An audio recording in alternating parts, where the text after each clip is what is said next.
नमस्कार, मैं हूं कुमार गजेंद्र। जनपद ऑन द स्पॉट में आपका स्वागत है। हमारे एक दूसरे social media platform podcast with Kumar Gajendra में भी आपका स्वागत है, जहां आप हमें सुन सकते हैं। बहुत बड़ी खबर है, पुणे में जो पोर्स हादसा था, पोर्स कार से 2 करोड़ की पोर्स कार से कुचलकर 2 इंजीनियर लड़की और लड़के की जो मौत हुई थी, उस मामले में एक बड़ा ही अजीबोगरीब और नया मोड़ आ गया है।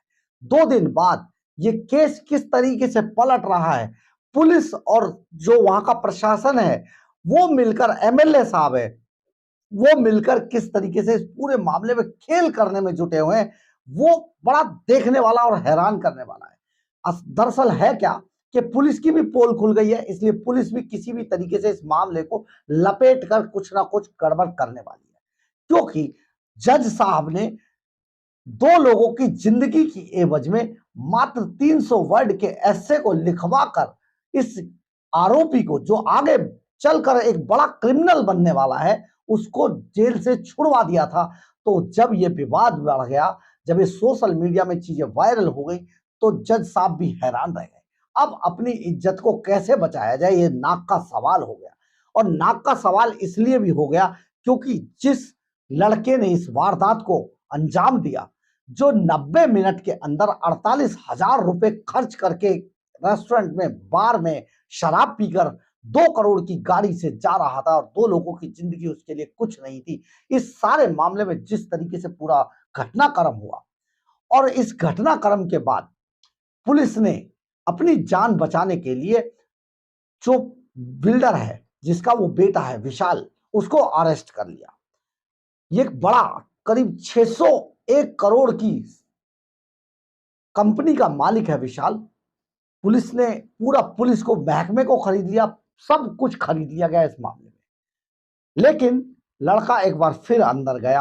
अब बेटे को कैसे बचाया जाए, खुद कैसे बचा जाए, तो इस सारे मामले के अंदर आज एक बहुत अजीबो गरीब डेवलपमेंट हुआ। आप हैरान रह जाएंगे। ये भी कानून का एक दुरुपयोग कैसे किया जाता है, इसका एक उदाहरण है।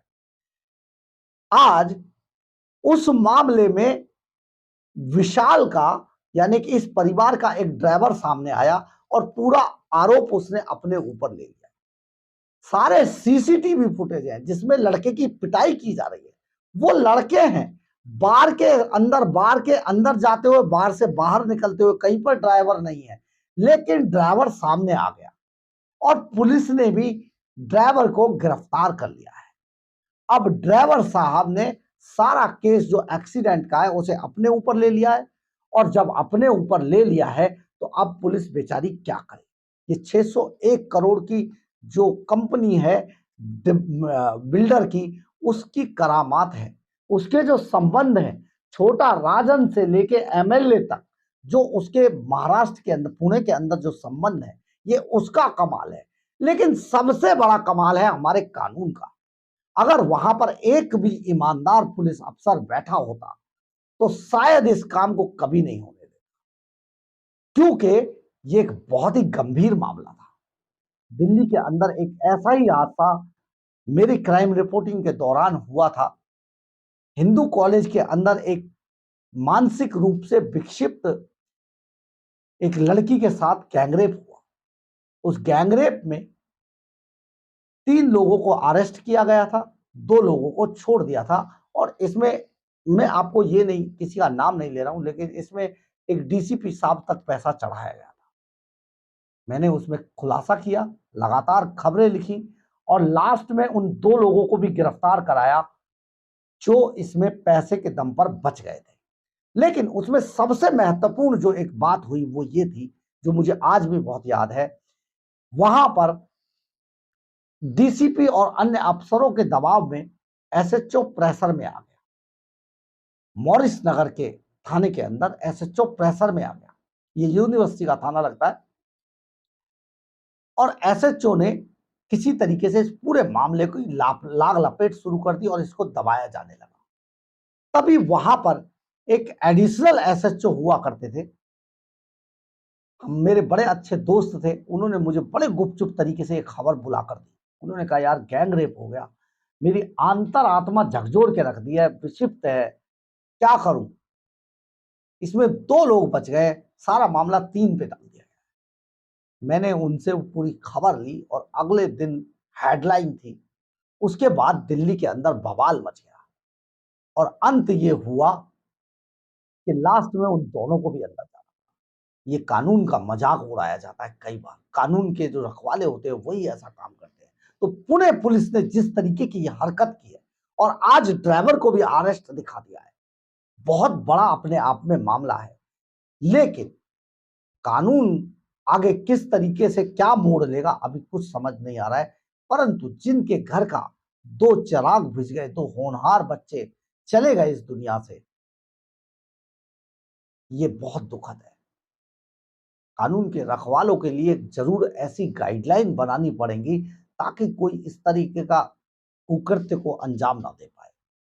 आप सोचिए, तो इंजीनियर बच्चे और एक शराबी बच्चा जो आगे जाके अपराधी ही बनेगा, और दो वो लोग जो अपने घरों को चला रहे थे पढ़ लिख कर, अच्छी शिक्षा लेकर, और एक वो बच्चा जो महज 12वीं में पास होने के बाद 90 मिनट के अंदर बार के अंदर 48,000 रुपए का बिल पे कर देता है।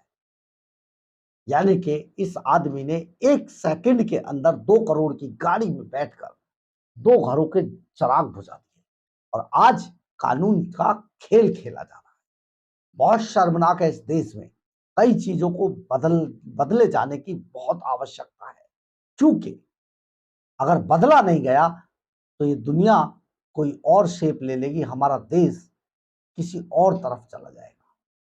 बहरहाल, अगर आपको हमारी खबर अच्छी लगी हो तो आप इसे लाइक, सब्सक्राइब और शेयर जरूर करें। कमेंट्स बॉक्स में अपनी राय जरूर लिखें, इससे हमें बहुत बहुत बहुत ऊर्जा मिलती है। इसके अलावा अगर आप हमारे चैनल पर नए नए हैं तो इसे ज्वाइन जरूर कर लें, और अगर आप हमें आर्थिक रूप से मदद करना चाहते हैं तो आप हमारे क्यूआर कोड को स्कैन करके या फिर हमारे सुपर थैंक्स बटन को दबाकर हमें आर्थिक रूप से मदद कर सकते हैं। एक बात और आपसे कहनी है, वोट देना, हम नेताओं को गाली देते हैं, हम नेताओं को भला बुरा कहते हैं, लेकिन आखिर नेताओं को चुनता कौन है? हम ही चुनते हैं। हमारा एक वोट अच्छे नेता को चुन सकता है, एक वोट बुरे नेता को चुन सकता है। तो प्लीज अच्छे नेता को चुनने के लिए, अपने विकास के लिए, अपनी एजुकेशन के लिए, अपने समाज को अच्छा बनाने के लिए, अच्छे फ्लाईओवर, अच्छी सड़कें, अच्छी म्यूनिसिपैलिटी, इन सब के लिए अपना वोट जरूर करें। जय हिंद, जय भारत।